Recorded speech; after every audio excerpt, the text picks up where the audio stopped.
Ya, pemirsa terima kasih Anda masih terus menyaksikan NTV Prime.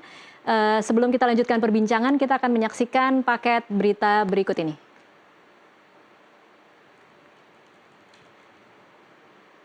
Indonesia meraih poin sempurna 6 usai menyapu bersih 2 laga dengan kemenangan.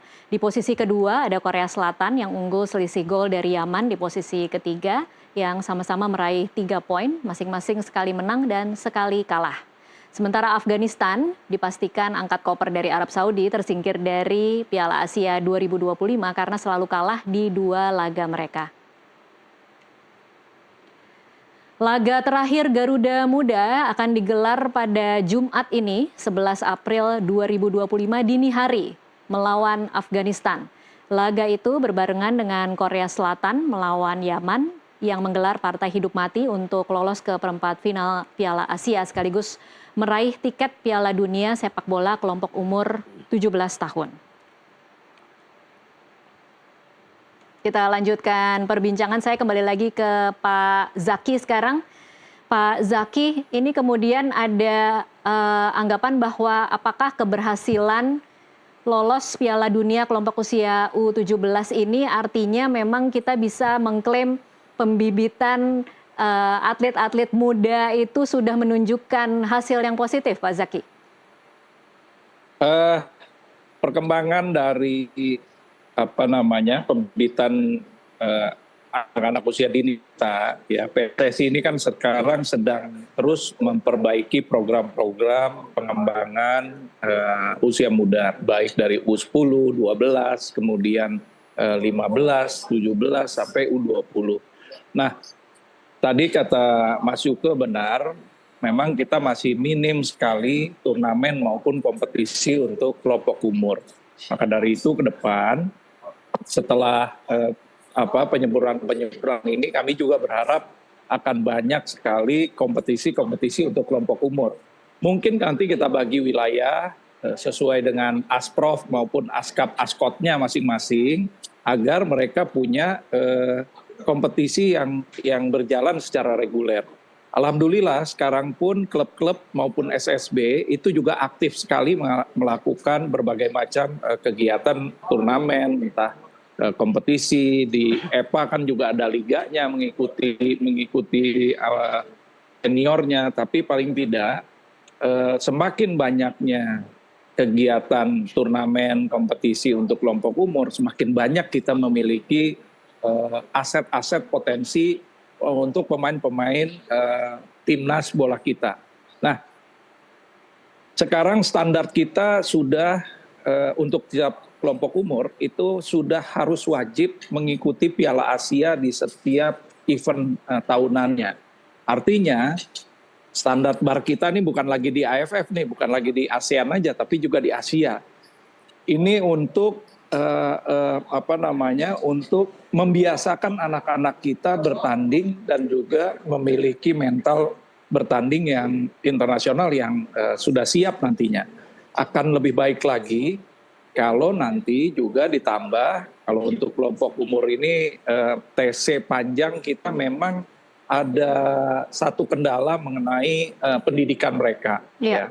Tentunya dari segi pendidikan ini juga kita harus bicarakan dengan kementerian terkait, Kementerian Pendidikan, agar dalam rangka TC yang memakan waktu lebih dari 2 bulan, jadwal pendidikan mereka ini juga bisa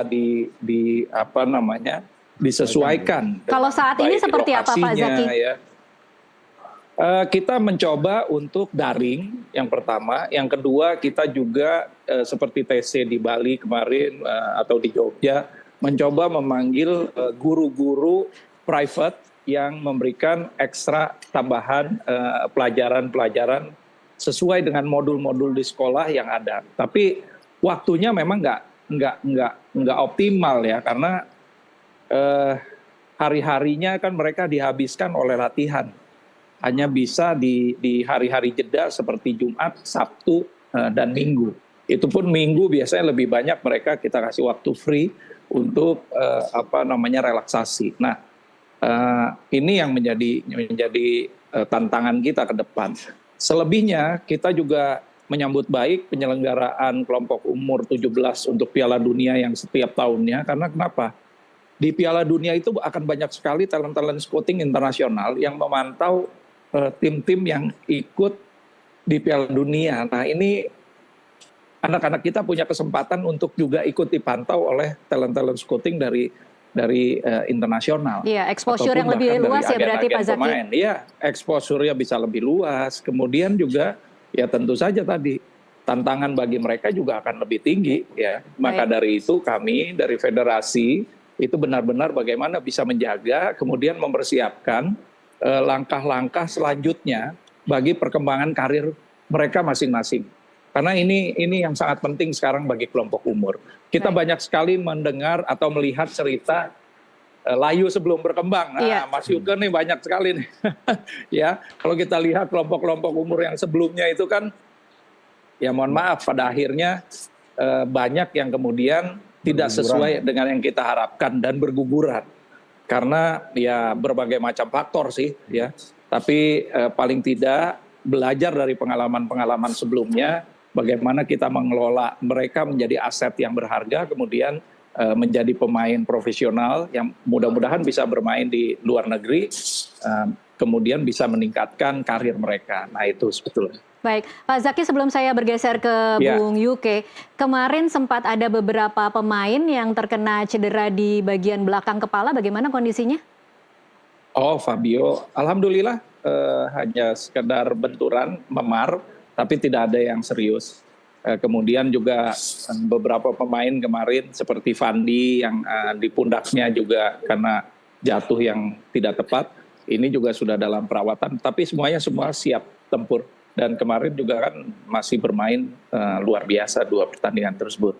Baik, saya ke Bung Yuke sekarang. Bung Yuke, mungkin ada 2 poin penting yang cukup menarik tadi yang dikatakan oleh Pak Zaki soal apa catatan Anda mengenai anggota Timnas U17 yang layu sebelum berkembang dan kemudian harus menjadi PR siapakah untuk mempersering pertandingan atau TC-TC di kelompok usia 17? Nah, ini menarik ya. Jadi betul dikatakan Pak Zaki dan itu saya kira sudah menjadi rahasia umum di kita ya. Semua tahu bahwa U17 ini adalah timnas kelompok umur pertama ya. Ini masa ya transisi dari remaja ke dewasa kan ya. Iya. Ini banyak sekali memang tantangan dan godaannya. Apalagi anak muda ini kan terkadang pertama mereka bisa dibilang star syndrome gitu ya. Gampang mudah jumawa, terus pengawasan yang kurang dari orang tua, lingkungan yang juga nggak mendukung.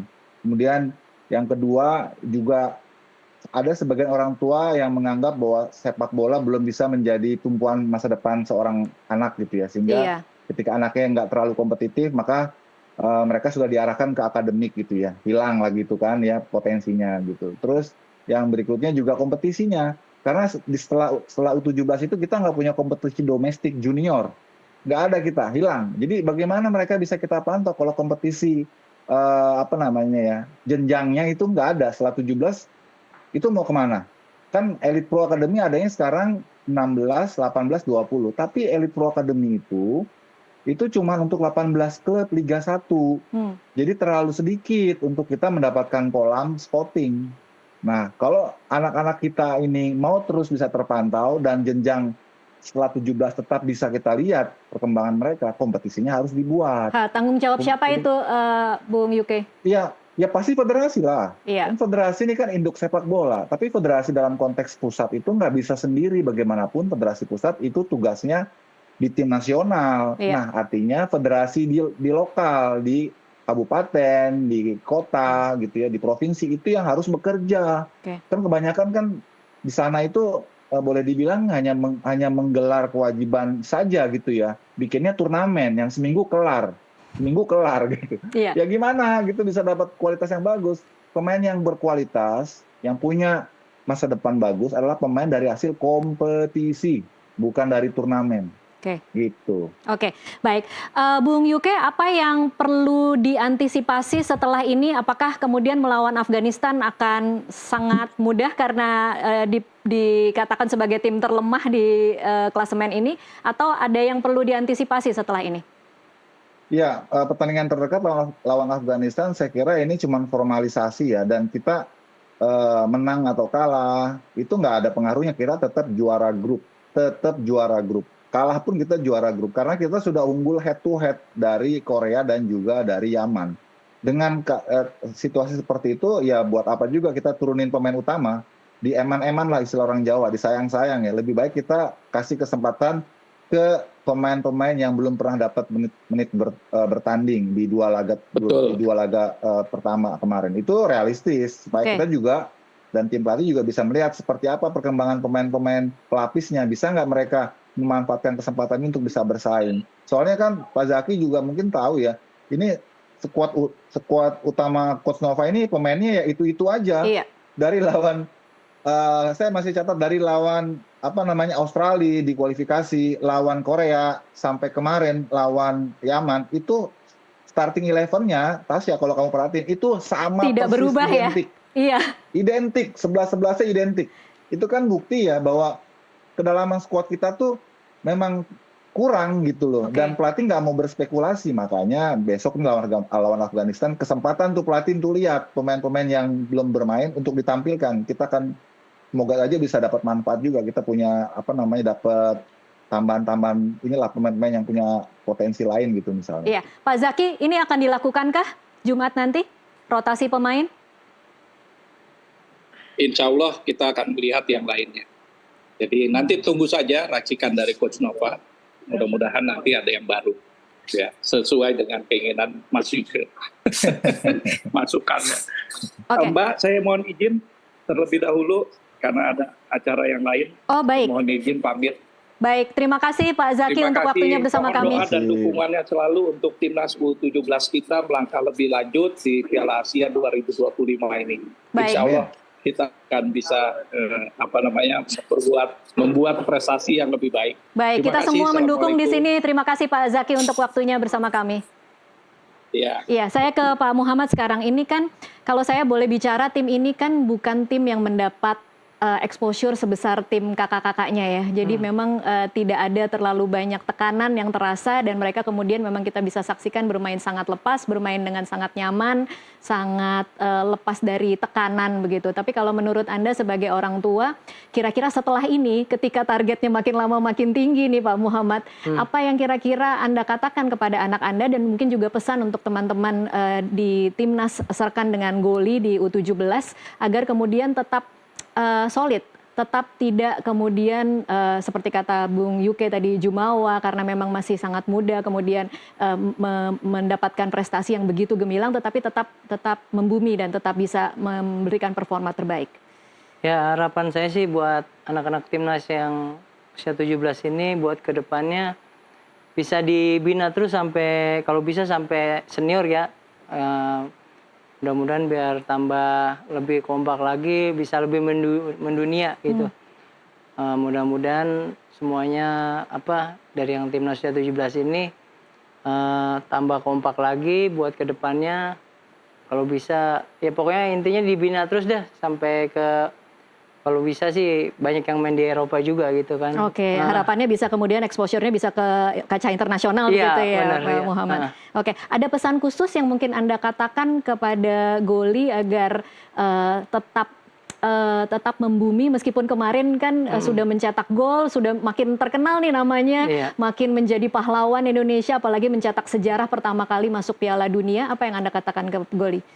Buat Goli ya harapan saya sebagai orang tua tetap rendah hati dan tidak sombong, prestasinya ditingkatin terus sama semangat bertandingnya dan jangan pernah bosan untuk berlatih.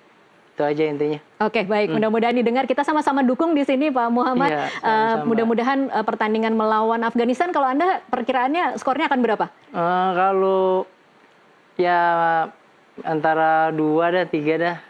2-0, 3-0 lah. 2-0 atau 3-0? Iya. Oke, nanti kita sama-sama saksikan ya Pak Iya. Muhammad. Saya terakhir mungkin ke Bung Yuke. Bung Yuke, pertanyaan yang sama. Ini kan tim yang tidak mendapatkan exposure sebesar dari timnas senior, tidak ada banyak kontroversi dalam atau tidak banyak kritikan terhadap tim ini, tetapi kemudian secara mengejutkan bisa melenggang dengan sangat mulus, justru masuk pertama ke Piala Dunia U17. Nah, apa pelajaran yang mungkin bisa diambil dari sini, Bung Yuke? Iya, memang semakin bagus tidak terekspos semakin baik ya. Jadi begitu ya rumusnya, Dan lebih baik hasilnya. tidak terekspos ya supaya tidak ada tekanan, Bung Yuke. Iya, karena ini apalagi anak-anak ya, Iya. remaja ya. Betul sekali tadi kebijakan dari tim manajemen dan juga pelatih supaya anak-anak ini nggak mainan medsos ya, karena itu pengaruhnya besar sekali buat mereka ya, mengganggu lah ya.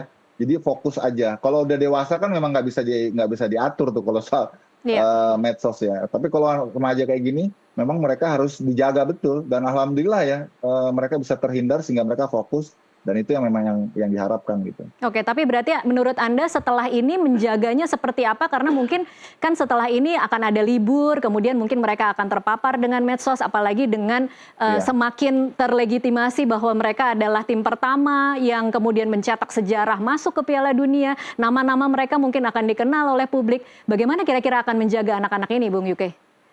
Ya, saya kira pemantauan kontinu akan terus dilakukan ya oleh Coach Nova dengan timnya ya, dengan tim pelatihnya ya, dengan membuat grup dan membuat program ya supaya diikuti, dipantau. Kemudian juga harus ada support juga dari orang tua di rumah untuk ikut menjaga karena kan kalau mereka sudah dikembalikan otomatis tanggung jawabnya ke orang tua kan. Jadi harus ada kerjasama juga dengan orang tua.